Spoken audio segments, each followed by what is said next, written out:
Peace, all my good people in the city of Milwaukee and the world beyond. I'm going to give everybody a few minutes to get on. Who's ever going to get on to receive the message today? This is Muhib Dyer with the thought of the day. Today is Thursday, September 20th. How you doing, good sister? Thank you for tuning in. Just waiting for some more people to get on the line. In a minute, I'm just going to start speaking. What's up, my main man? Stan Cole, my man. We got to get up soon, bro. So I'm going to get right to it. Whoever come in. Whoever don't. This message might only be for a select few anyway. This past a couple weekends back, I lost a dear friend of mine. His name was Pierre Townsend, a.k.a. Sonny Black. My main man, Sonny Black. Pierre was a good dude. A real good brother. And, he was dedicated. The brother was dedicated to his craft as a musician.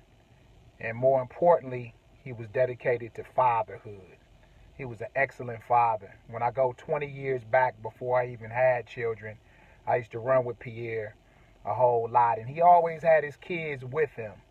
And he was probably the first young man who I was around who was that dedicated to his children. And it really just laid the foundation for me, really, when I became a father, to sort of follow in his footsteps. So this past weekend, I was at his funeral, and the pastor said something really amazing. He said that Pierre embraced his dream to the last breath. So all this week I got to posting about the dream because it sort of resonated with me. That sometimes when we look at our dreams, we look at it like you're supposed to reach a certain level, or it's supposed to be worldwide, or you're supposed to impact the masses of people. And if you don't do that, then the dream is irrelevant. But maybe the dreams that God gives us, the visions that Almighty God gives us, is not really for completion. Maybe we just take it as far as we go and then hope that we've laid the great foundation for somebody else, our children, our loved ones, someone who we inspire to continue the process. I'm a firm believer that the dream is an assignment from God. It's an assignment from God. It's something that He places within your heart and within your soul. And you really don't have, like a lot of us think that we have the option of not doing it in this world. But I really believe that when you opt not to do your dream, then something or someone, and maybe even yourself, you suffer because of it. Just think about what would have happened if Dr. Martin Luther King Jr. didn't do the dream. Will we still be in segregation? Will we still be drinking out of all white bubblers and black bubblers? And, would that be our current state of affairs? What if the Wright brothers, if they didn't follow the passion of their heart and fly, will we still have to take an airplane, or take a train 20 hours to get to a place like Pittsburgh, or it take a month to get to Africa if they hadn't followed through on their dream? And we can't assume that somebody else would have just picked it up. We can't assume that. I think that comes from not taking our lives as serious and not knowing who we really are and what we really were meant to do and how we were really meant to contribute to humanity and mankind. You see, I'm foolish enough to believe that God made me a speaker. And if I don't speak, then somebody on that day won't receive the inspiration.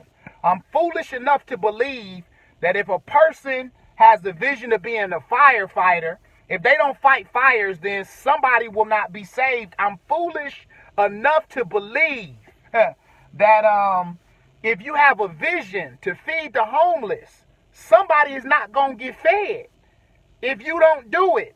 My good brother Chris just got on the line, and he has developed a newfound passion for going out at night and being a peacemaker.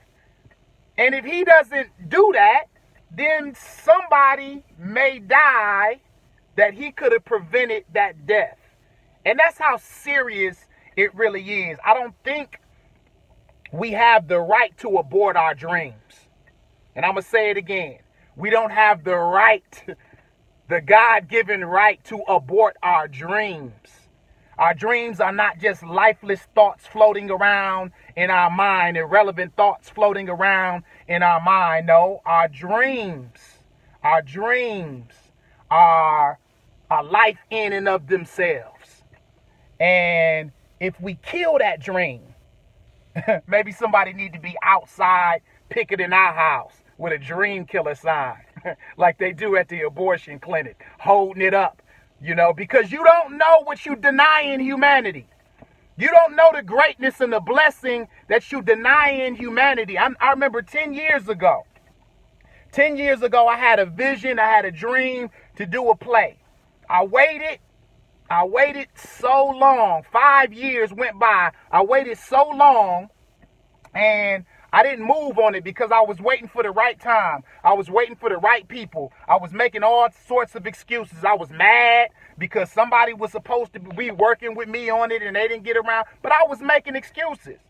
Like when I acted upon that dream, now, 5 years later, I've toured this country. I've touched about 1,000 lives. I've, made a little bit of money. But more importantly, I honored the dream that God gave me in my heart. And I had the satisfaction and joy of knowing that I'm doing my job. I'm doing my job. So last but not least, let me say this. I'm going to leave with this little story about a father who was trying to teach his son the lesson about a dream. And the father was a millionaire. The father worked at, he had about 20 McDonald's that he owned. And every summer he would have his son clean the toilets at his McDonald's. And his friends would laugh at him and say, what are you doing? We're people of privilege. We're people of status. Why would you have your child doing such a demeaning job?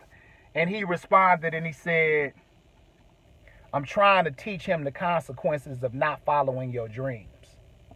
You see, when you don't follow your dreams, you got to take the crappy jobs. When you don't follow your dreams, the only thing that's relegated to you is the leftovers. I'd rather have him hate cleaning crap in the summer for one summer of his life than hate cleaning crap for the rest of his life. Ladies and gentlemen, if you don't follow the dream, you suffer. If you don't follow the dream, everybody suffers. The problem with mankind is we're not paying attention to the dreams and the visions that God has given us. Pay attention. Pay attention. We need you. This is Muhib Dyer. If nobody ever says that they love you, I love you. If nobody ever tells you that they love you, love yourself enough to want more for yourself. Peace be with you, and may God bless you.